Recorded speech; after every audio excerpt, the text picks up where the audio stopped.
Okay, hello everybody. Welcome to session 3 of our Easter Intensive course. So today we are looking at a bit of an extension of what we did yesterday, but adapting it to English literature. So we're looking at our literature papers and using the essay template that we looked at yesterday to structure our literature essay answers. So I'm going to go straight to my screen share. Here, let me just make that a bit bigger. There we go. Okay, so the first thing we're going to do, exactly as yesterday with our language paper, we are going to circle the 3 or 4 keywords or phrases.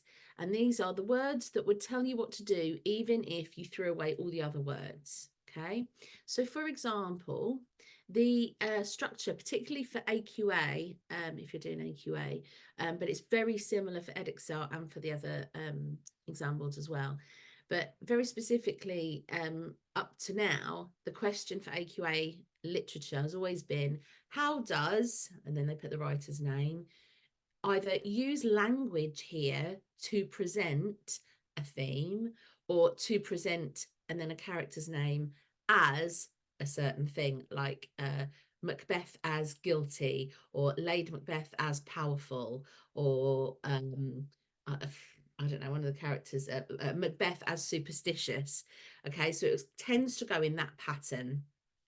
It might not say use language. It might just cut that bit out and it'll be phrased, how does so-and-so, not here, how does the writer present, then the theme, like guilt or inner conflict or supernatural. I'm doing all the Macbeth ones at the moment, but I mean, it could be, if it's an inspector calls, it could be, how does Priestley present Sheila as a modern woman, or how does Priestley present Eric as learning lessons in society, learning lessons in society. Yeah, that was the one I saw yesterday.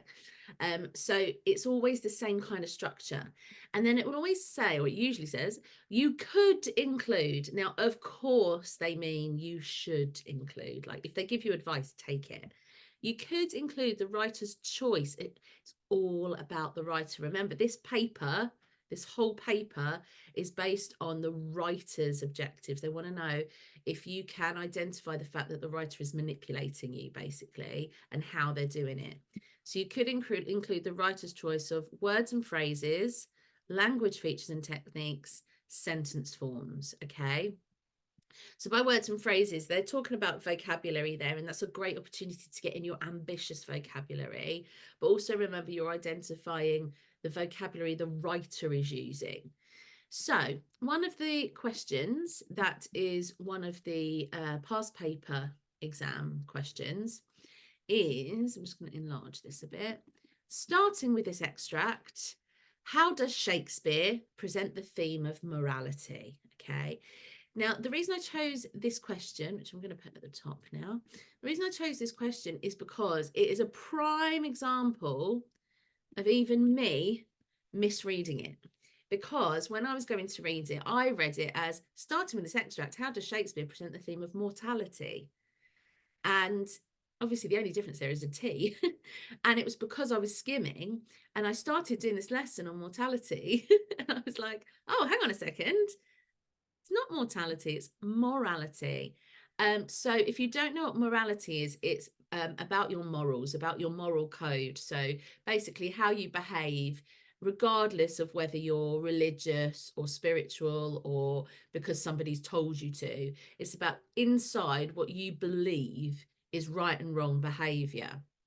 So we've got, sorry, just bear with me one moment. I've just got to, one second. Okay, so we are looking at the theme of morality. So looking at the characters and what they deem to be morally justifiable behavior. Okay, now it might not be that about necessarily exactly what those characters think, but it's more about kind of, it's saying how Shakespeare presents morality. So it's more about how the way he presents it influences. I'm so sorry, excuse me 1 second. Sorry, 1 second. Guys, I can hear you.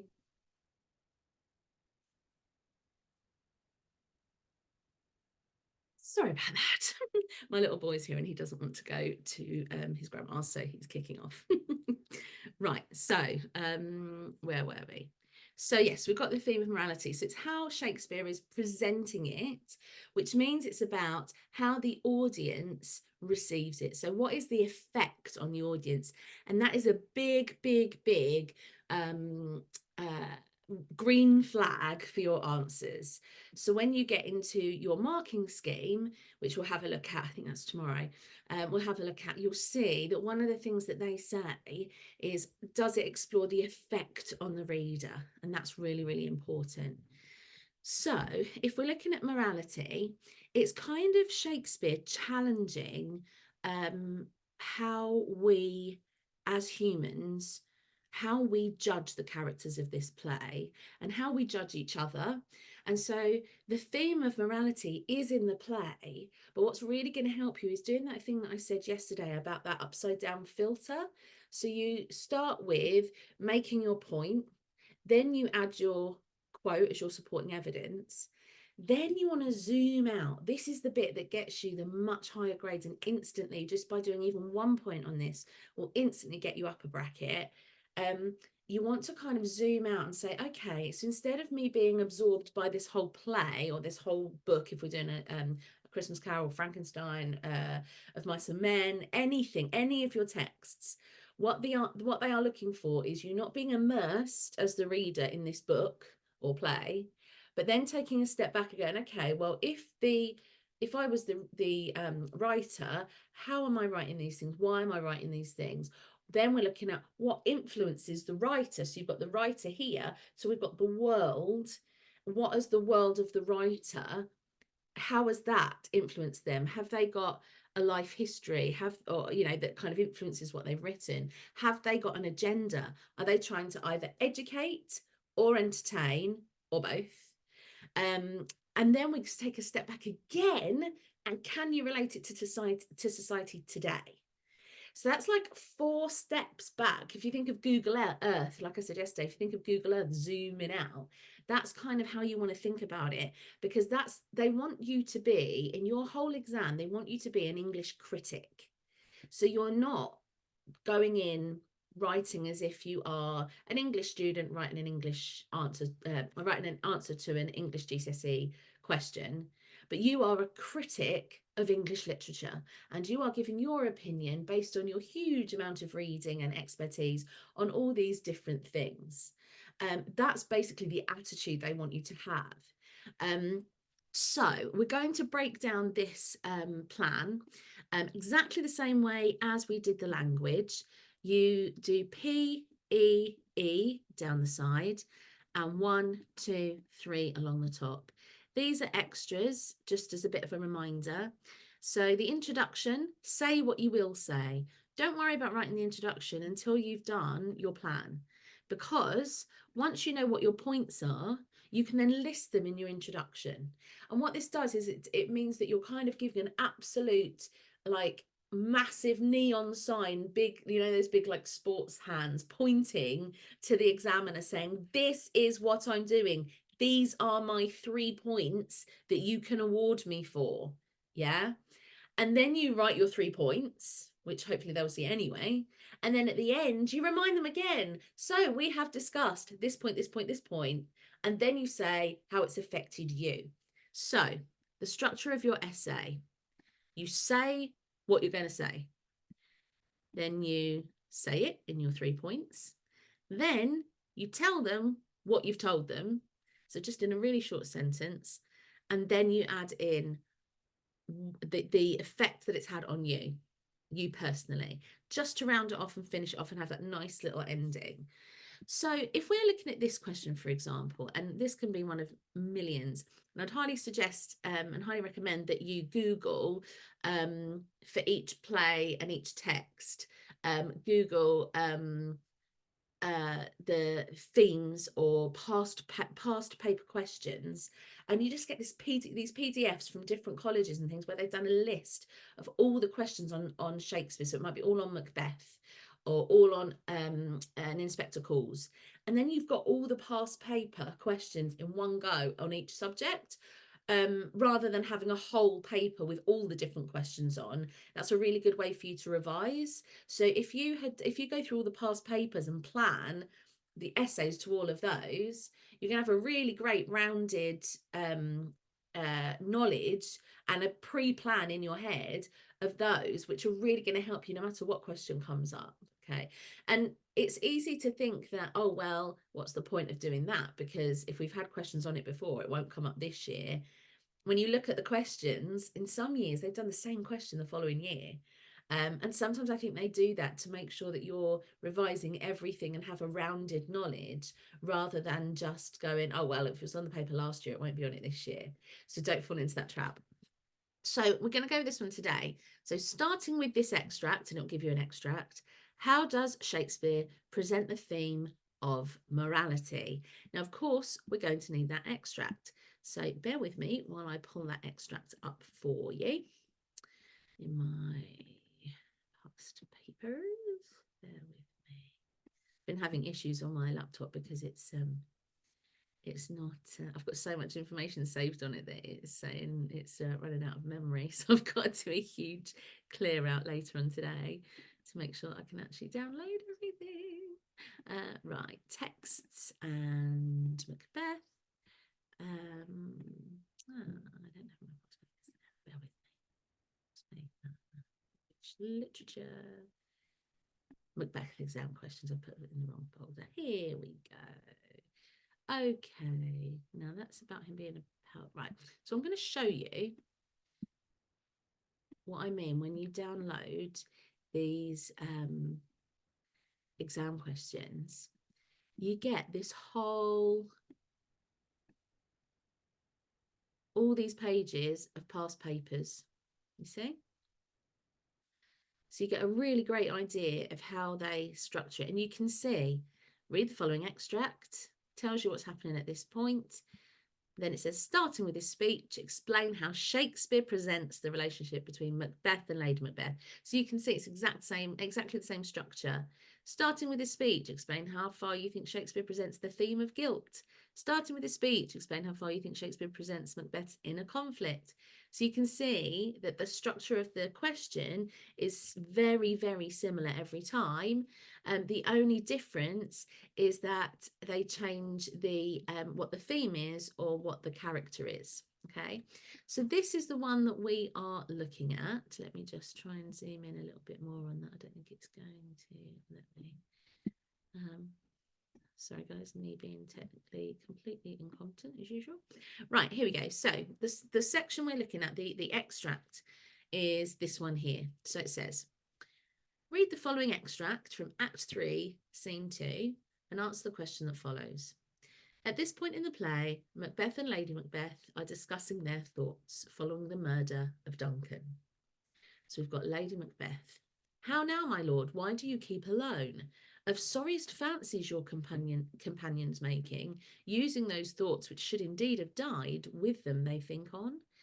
Things without all remedy should be without regard. What's done is done. And then Macbeth says, we've scotched the snake, not killed it. She'll close and be herself, whilst our poor Malice remains in danger of her former tooth. But let the frame of things disjoint, both the worlds suffer, ere we eat our meal in fear and sleep, in the affliction of these terrible dreams that shake us nightly.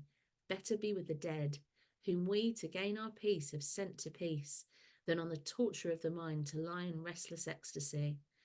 Duncan is in his grave. After life's fitful fever, he sleeps well. Treason has done his worst. Nor steel nor poison, malice domestic, foreign levy, nothing can touch him further. Starting with this extract, how does Shakespeare present the theme of morality? Write about how he presents the theme of morality in this extract and how he presents the theme of morality as a whole. So let me share the template again. So In the extract, we are looking at, it says how he presents the theme of morality in this extract and how he does it as a whole. So this one is slightly different. Which you could include how Shakespeare presents morality in the extract, and then how he does it in the play as a whole.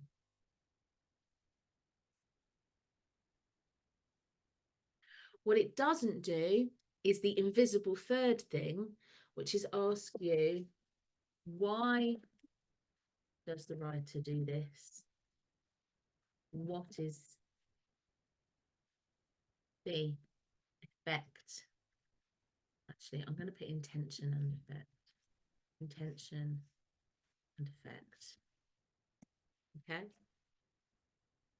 There we go. Because that's the bit that is the upside down funnel that I'm talking about. So we're going to look at this extract. I'm going to see if I can copy and paste it into there, actually, which I think I probably can, but it might not do the same format, but that's okay. As long as we've got the words in there. Ah, perfect. Right, so this is our extract.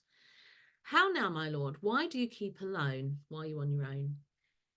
Of sorriest fancies your companions making. In other words, your companions are being sorry, your sorry thoughts, your sad thoughts. So instead of being around friends, you're actually just on your own with your miserable thoughts. Using those thoughts, which should have indeed have died with them they think on. In other words, your words, your thoughts and your worries should have died when the people died. So stop worrying about the people that are dead. They're dead. They should have gone then. And then she says, things without all remedy should be done without regard. What's done is done. In other words, there's no way, there's no remedy, there's no solution, there's no, you can't go back and change it. You can't unalive them. No, you can't unkill them. That's the word you're, you, not that that's a real word, by the way. But she's saying, just look, it's done. Why are you worrying about it? There's nothing you can do. So she's very pragmatic. She's very like cut and dried. Look, it's over. There's nothing you can do. Why are you worrying about it? Why are you sitting on your own moping when there's nothing you can do? And he says, we have scotched the snake. So that's kind of short for scorched. So if you imagine, if you've got a snake, you've got two kind of analogies here. One is you've killed it. Obviously, it's not going to come and bite you. Two is you've actually burnt it or you've cut it. So it's just gone crazy now because it obviously doesn't want to get hurt again. So it's actually worse. So he says, we've scorched the snake or scotched the snake, not killed it. She'll close and be herself, whilst poor Malice remains in danger of her former tooth. In other words, this isn't the end of it. It's going to get worse. But let the frame of things disjoint. Oh, sorry, that's. But let the frame of things disjoint, both the worlds suffer. Ere we will eat our meal in fear and sleep in the affliction of these terrible dreams. Okay, so in other words, he's not sleeping. He's in such a state. He's got terrible fears about people coming to get him, about him being basically being caught and being seen as responsible for all of this. He feels like, you know, if we're trying to make an analogy of what he thinks the snake is, what it represents, it kind of to him represents everything. Like he doesn't actually know really what he's scared of, except getting caught, maybe. Perhaps it is, in terms of this question, he is morally frightened of whatever comes after life or death, like after life after death, whatever comes after death, he's fearing what is coming. You know, is there, bearing in mind this would have been a very this probably would have been in this time a Catholic Christian faith among everybody, there's going to be this absolute fear in society of what would happen if you committed murder, which of course he has done. But is it that is he religious? We don't have any real proof of that. He does talk about the heavens when he's talking about Duncan, when he's scared of killing him and things like that. So he obviously has some level of belief in, certainly in the supernatural, because he listens to the witches. But whether it's heaven or hell and things like that, he does talk about it. Lady Macbeth talks about it. So there's little bits of evidence in there, but you don't hear him, you know, proudly proclaim his Christianity or his Catholicism. So maybe this fear and this sleepless nights and these terrible dreams that he's written here, maybe these are all about his fear of getting caught, and possibly the fact that he's not easy on it himself. He feels within himself, regardless of any deity or God or anything, within himself, he is feeling this just isn't right. It doesn't sit right with me. Now, this is interesting because he kills for a living. He's a soldier, right? So why has he got this massive issue with killing Duncan, with killing Banquo, with killing just about anybody he gets in his way? And I think the answer to that is there's a very big difference in how society treats soldiers compared to murderers. Even though the act is, I guess, technically the same in that you're killing somebody else, the difference is, perhaps for Macbeth, the difference is that a soldier does so with the permission of his monarch and is celebrated for heroism, just like he is right in the beginning of the play. Whereas when it comes to later on, he's suddenly getting frightened. He's suddenly getting all these fears coming up in him. And he's suddenly thinking, you know, actually, I'm not sure I'm so happy with this. Because he knows it's not right. He's going into that murder element. He's going into that, the fact that he's killing. So the difference between a soldier killing another soldier who is also going into battle with them, who knows that that's the situation. Whereas killing Duncan is, he in loads of ways so vulnerable. He's older, he's frail physically, so he's physically more vulnerable.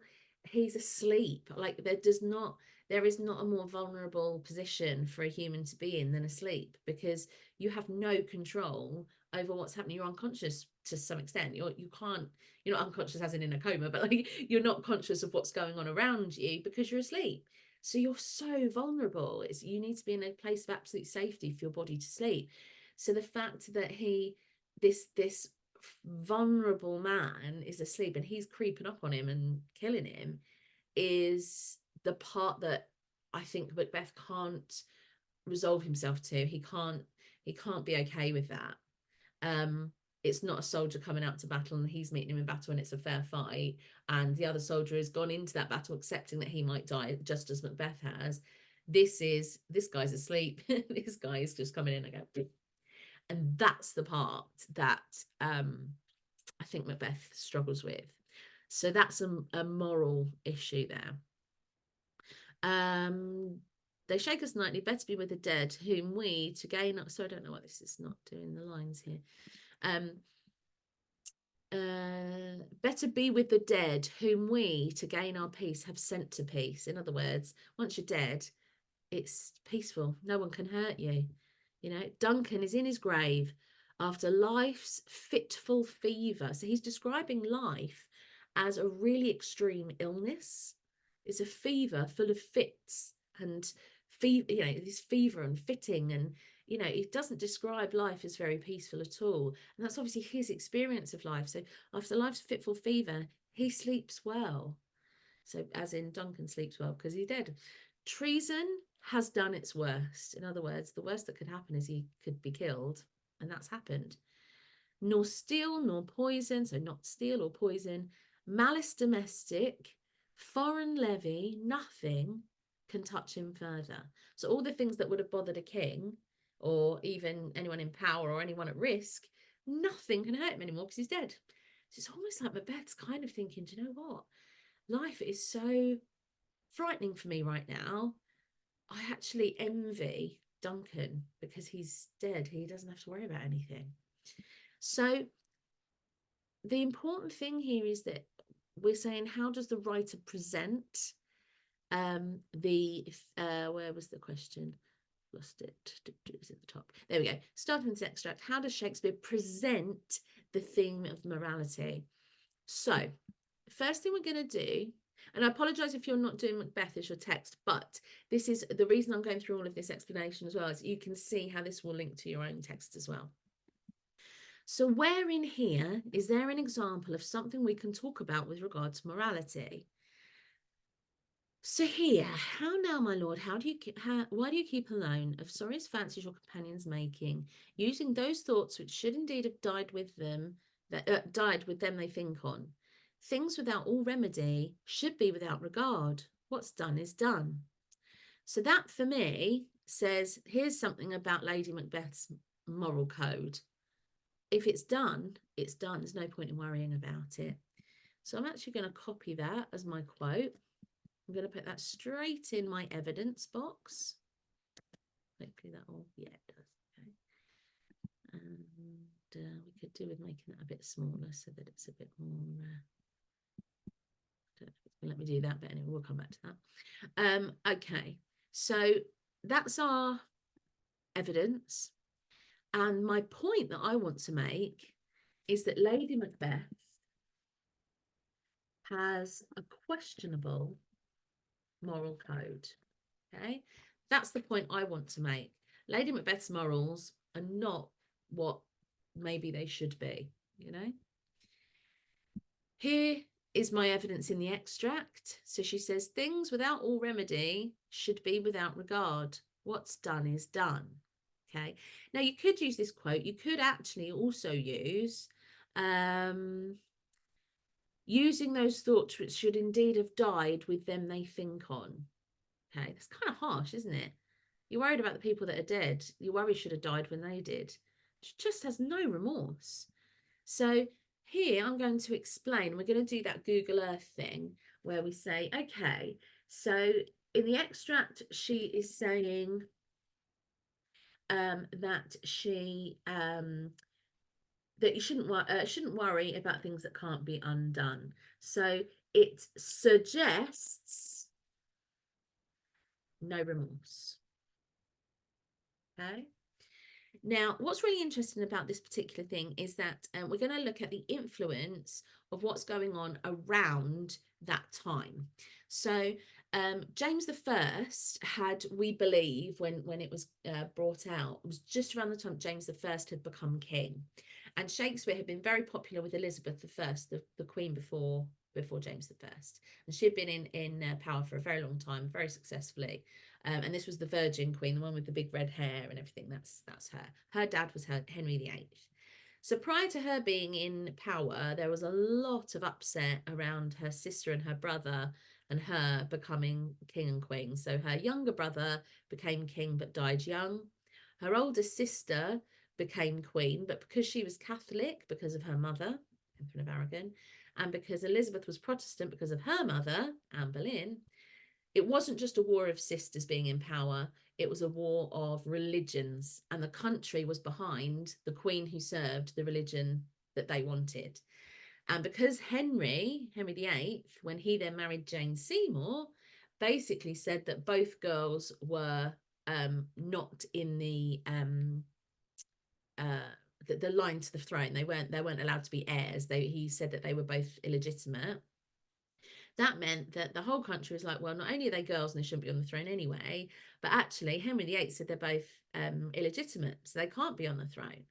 But of course, he didn't expect his son to die. So when his son dies, because obviously he's not around, Henry VIII dies, his son becomes king, his son dies, then Elizabeth and Mary are there to fight it out. But because Mary's the oldest, she actually comes in, takes over and behead this whole other story. But Lady Jane Grey is a cousin and she thinks, well, her mum thinks it's her job to be queen. So she comes in and is made queen herself. She makes herself queen. And after 10 days, Mary comes along and says, excuse me, I'm the queen here, beheads her. So that's Lady Jane Grey. She was a queen of 9 days, I believe.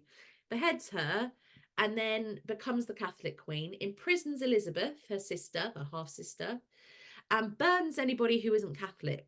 So she got the name Bloody Mary. So she wasn't very popular. She then dies. Elizabeth comes out of being a prisoner to being queen.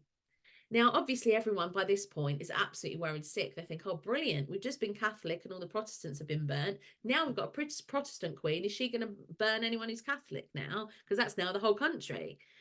But Elizabeth was much more relaxed and much more tolerant of different religions. It was like, as long as you don't hurt each other, you practice what you want. The only thing they didn't like is she didn't get married and didn't provide an heir. So, of course, when she then died, everyone was like, who's going to be the heir? Who's going to take over as king, queen, whatever? And James was King of Scotland and also Elizabeth's cousin. He was the next in line to the throne, and he took over quite seamlessly. It was actually all right. So he became, I think he was James like the third or fourth of Scotland, but he was actually James the first of England.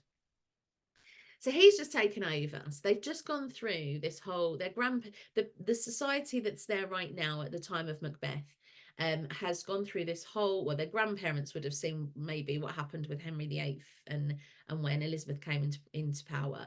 But she's been queen for a very long time. And now they're seeing this. They don't want any upset. They don't want war because it ups their taxes. And of course, war is horrific. They just want a seamless, lovely new monarch. So James I comes in. They're all quite relieved and happy. So they want to make him happy. They want him to stay. They want him to be a good king. And so Shakespeare, who's previously, his boss was Elizabeth. Elizabeth's now died. He's got to work pretty hard to impress James to keep his job, basically, as like top playwright. I believe he was poet laureate as well for Elizabeth, which means that he was like employed to perform poems and plays for the court. It's like the top you could get in your job as a playwright. So he has then turned around and gone, right, well, I need to make this play that's going to impress James because all my plays impress Elizabeth. So I've got to impress him. So he does this story about Macbeth, which is based on a true story. And he starts saying about how he starts playing into all of James's likes. So James believed that women were bad news. He wrote a whole book on it. He believed in the supernatural. So the supernatural became hugely trendy around that time. Hence, Macbeth has put Shakespeare has put the witches in. And of course, he's from Scotland. So he's taken a Scottish story and linked it to Scotland. And the resolution of the story is if anyone tries to challenge the king and kill him or try and usurp power or try to interfere with the natural line of succession, then it will all come right in the end and the right king will be on the throne. So because obviously by the end of Macbeth we have Duncan's son becomes he is the rightful heir and he becomes king when Macbeth is dead. So it's kind of this major suck up project to James I, as well as the fact that he wants to entertain his audiences, Shakespeare does. So knowing that, it shows us why he has made the choices he has to create Macbeth when he did.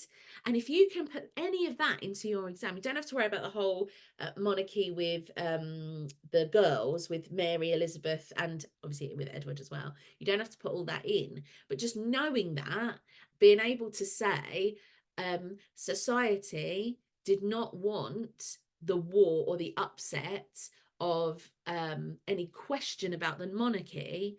And so when James I came in, they were very happy and Shakespeare wanted to keep his job. It just shows that you have a bit of historical knowledge and also historical context, because it lets the examiner know that you know what you're talking about. So all you would need to say is something along the lines of, after the violence of the succession prior to Elizabeth I becoming in power, society wanted a peaceful succession. And so when James came in, they wanted to celebrate that. And Shakespeare, therefore, shows how we shouldn't challenge that not decision, because it wasn't a decision, no one made the decision, it's just that he was heir to the throne. And it's just kind of like this play is a bit of a challenge to the nobles to kind of say, don't try and kill your king or try and get another king in, because actually it'll all come right in the end anyway, and you'll end up dead like Macbeth. Yeah, because Macbeth is that noble that challenged the hierarchy, or the succession anyway. So going back to this, when she's saying things without all remedy should be without regard, what's done is done, she's basically saying, let's just forget all of this, just live on, we're king and queen now, we've got nothing to worry about. Okay. Later in the play, I wonder if you can remember this bit, when she is sleepwalking and totally giving away everything, she says, now let me see if I can find the actual extract of the actual words that she says. She says something along the lines of, what need we fear when, it's something like, what need we fear the consequences when there is no one to take our power into account? It's something like that. And she's basically saying, why should we be worried when we're the king and queen and we're the ones that decide on people's punishments? There's, here we go, this is the right scene, here we go. What need we fear, who knows it, when none can call our power to account or to account? Okay, so what need we fear, who knows it, when none can call our power to account? Sorry, I'll just move that underneath here. When you don't have to do the whole thing, none can call our power to account. So that tells us, that also supports this bit. This bit supports that, the point that I'm making, which is Lady Macbeth has a questionable moral code, not just in the extract, but also later on. She says, well, if no one's going to tell us off, what are we worried about? She doesn't care about, no regard for religion, God, divine punishment, none. And she doesn't even have a moral, she doesn't feel a moral, sort of, I want to say problem, but I'm sure it can be written far better than that. And the reason I'm doing this right now in front of me rather than having it pre-planned and showing you is because I want you to see how I work out what to say. Okay, so so she doesn't even have she doesn't even feel a moral, I'm gonna have to rephrase that. She has no morals to lean on to feel any remorse. So in other words, she doesn't even have like a moral compass herself, or her moral compass is so skewed. Now, the other thing you can add in here is, so we're talking about James I was misogynistic and wrote a book about it, published it. I've spelled misogynistic wrong there. Okay, that must be right. Even my spelling's not perfect. There we go. Oh no, maybe it's I think it's grammatical.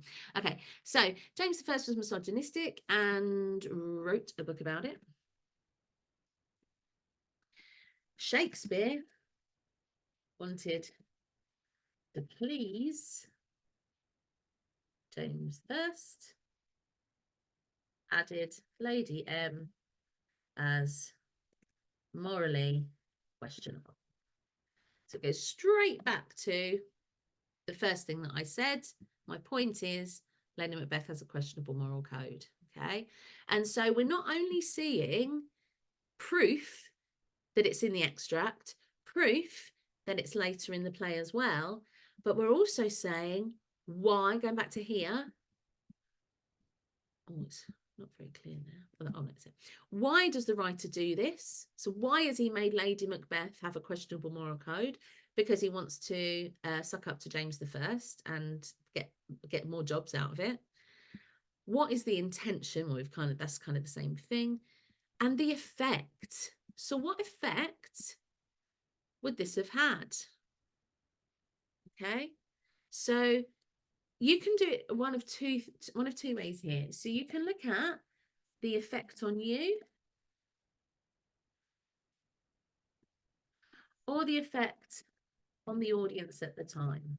Okay, now to me, if I was going to look at the effect on me, I actually find that reasoning quite offensive, actually. And that's okay, because what you can say with that is, personally, I find this view offensive. Why do I think that? Because of the situation I'm in and the society I'm in. So you can either say that it's because personally I find this view offensive, and perhaps this is due to my social and historical influences. Sorry, I'm not writing very well today. My fingers aren't doing what I want them to do. Okay. Historical. There we go. Right. So personally, I find this view offensive. Perhaps this is due to my social and historical influences. The fact that we're in the 21st century, and women are not seen as the enemy. They're not seen as evil the way that James did. However, it was then. So actually it would have been celebrated, and the women wouldn't have been listened to anyway, whether they liked it or not. So you can say, personally, I find this, or you can switch it up and become the critic rather than the individual. And you can say, women in society today would likely find this view offensive. Perhaps this is due to their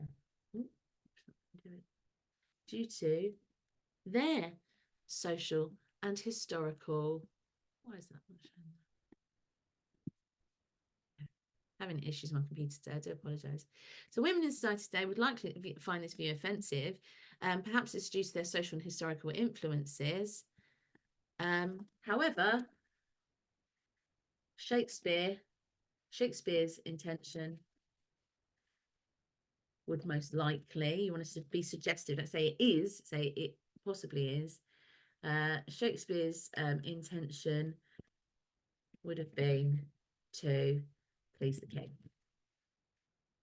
Okay, so let's go on to the next bit. For some reason it's very delayed.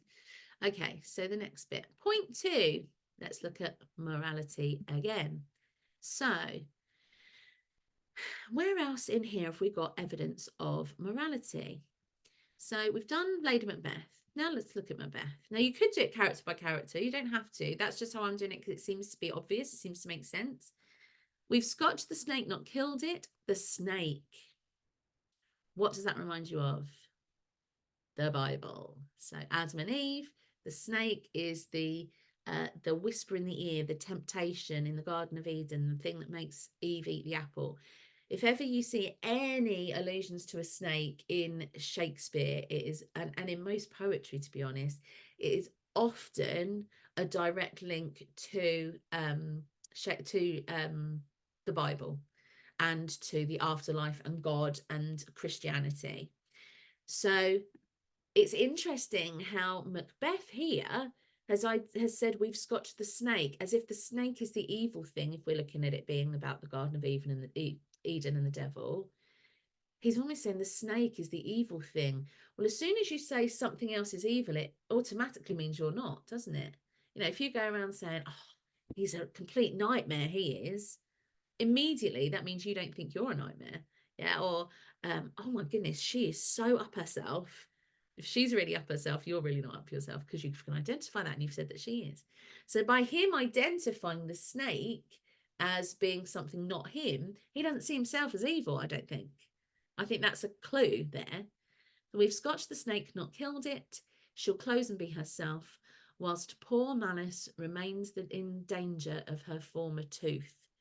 But let the frame of things disjoint, both the worlds suffer, ere we eat our meal in fear and sleep, in the affliction of these terrible dreams that shake us nightly. Okay, so I think we've got 2 points here going on. The first is this thing with the snake, and the second that I'm going to choose to write about is about his fear and terrible dreams. Okay, rather than preferring to be dead than be alive and having these fearful dreams. So when we get to our points, the first point I'm going to make about morality is that Shakespeare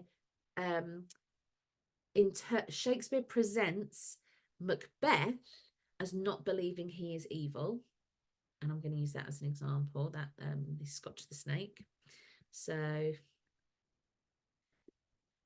and just by putting, so here you've got Lady Macbeth has a questionable moral code. Yes, she does, but as soon as you put Shakespeare presents, you're answering the question, and you're also being a critic rather than a general audience member, because you're very obviously stating that sense of removal, that one step back, that one zoom out. You know, it's showing that you're more objective. So Shakespeare presents Macbeth as believing himself to be, I want to say, not evil. And he does this by stating that the snake is not him. So he says, we have scotched the snake, but not killed it. So, sorry, this is very delayed while I'm trying to scroll through here. So we have scotched the snake, but not killed it. Okay. And then where have we got later in the play? Okay, actually, I'm just going to make it really obvious to myself there as my note. So he is not the snake.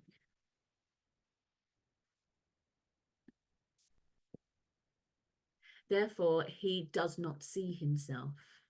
I'm going to be very specific with that. Therefore, he does not see himself as the snake, the devil, evil. Okay. And so later on, where else is there evidence that he believes himself to not be evil?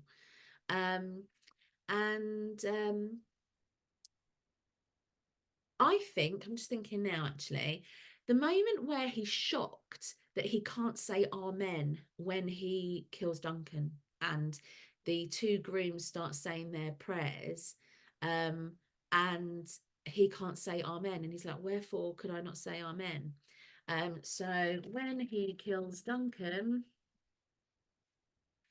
he cannot say amen, and this surprises him. That's the point, that it surprises him. Why couldn't I say amen? Because you're doing something that is completely ungodly, that is completely against every religious moral code. This thing of killing somebody else, it goes against everything you've been taught and brought up with and surrounded by, and all your friends and family. That's why, because you know in your heart this is not morally right. So when he kills Duncan, he cannot say amen, and this surprises him. And this perhaps shows that he cannot believe he is evil, even though subconsciously he must know, because of his hallucinations. For example, the knife, the dagger. Let's be specific there and use the dagger, because we can use that as an embedded quote. The dagger. And Banquo. So he does feel guilty, or he's definitely experiencing guilt, he just can't bring himself to believe that he's evil.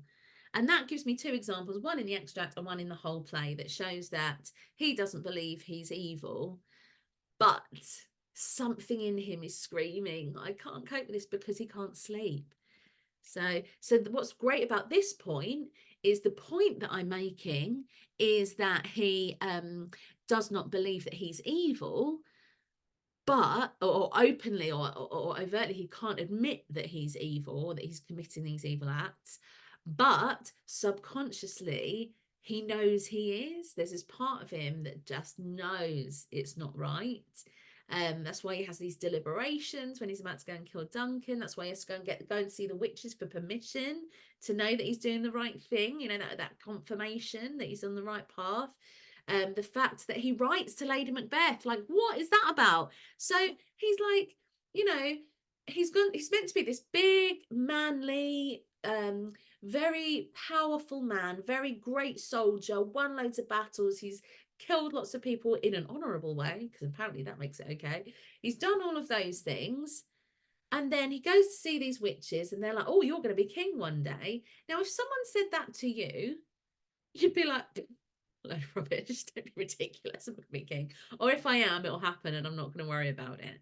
Yeah, most people would do that. Most people would not then go and write to their partner, who they know has a very ambitious mindset. Remember, they know each other really well. You wouldn't then write to somebody, you wouldn't write to somebody who you know is like quite harsh and very ambitious and say, oh, just to let you know, like, my mate Duncan's staying at our castle tonight.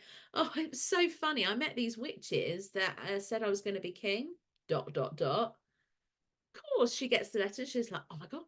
Well, if he's staying here and he's going to be king, we might as well just get it done. Let's just kill him.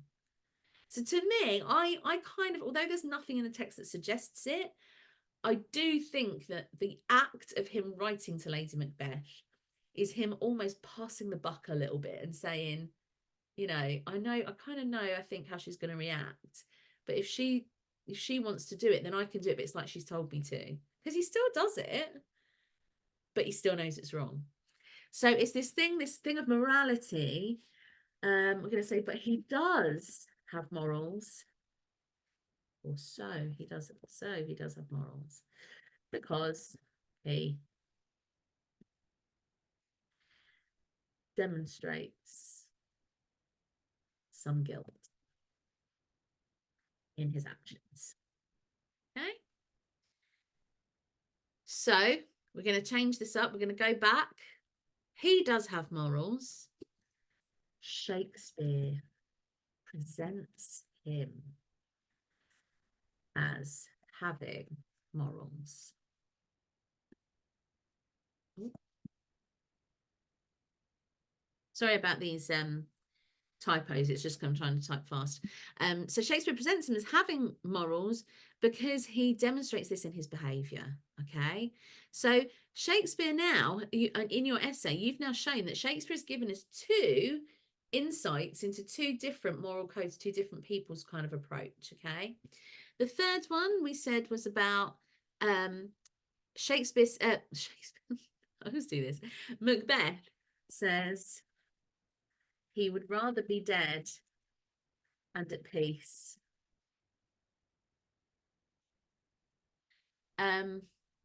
Macbeth would rather be dead and at peace. Now that is actually, this is something, I'll put that in there because a lot of people use the quote or use what the quote means to be their point.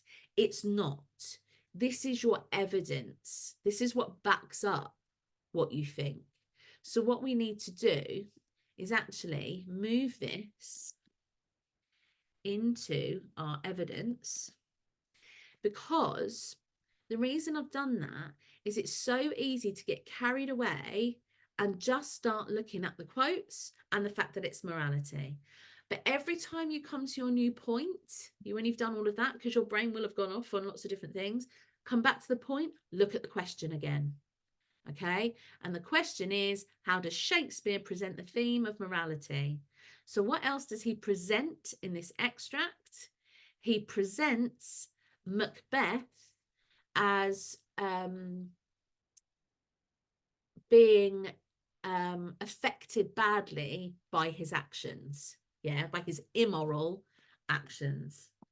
Macbeth affected badly by his amoral actions.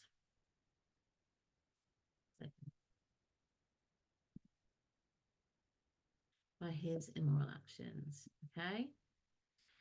So then we say that he would rather be dead and at peace. So we get the actual quote there. Let's get it. Better be with the dead. Perfect quote. Come on, technology. I haven't got time for this. There we go. Okay. So this is going to be our quote. Better be with the dead. Where else in the play does it show that? So what's our point? We need to know what our point is before we show what else is that in the play. So Macbeth is affected badly by his immoral actions. Better be with the dead is in the extract. And then in the rest of the play, now this is one of the reasons I've done this as well is because when it comes to this question, I believe that, again, it's this thing of his hallucinations. And what happens is, very often, we will think, oh, well, I've just mentioned all of that. I've just put that in the fact that he doesn't believe he's evil, so I can't write that again. Yes, you can, okay? You don't want to repeat yourself unless you have to, but you're not repeating yourself if you say this further supports, okay? So Macbeth is affected badly by his immoral actions. He says he would rather be dead, so better be with the dead. And then in the rest of the play, he has his hallucinations with the dagger and Banquo. And his reaction to what was it when he said about the death? Trying to think off the top of my head now which one it was. I can't think of it off the top of my head now. We've only got 2 minutes left. I think it's because I'm rushing. But yeah, you can find another example of that anyway.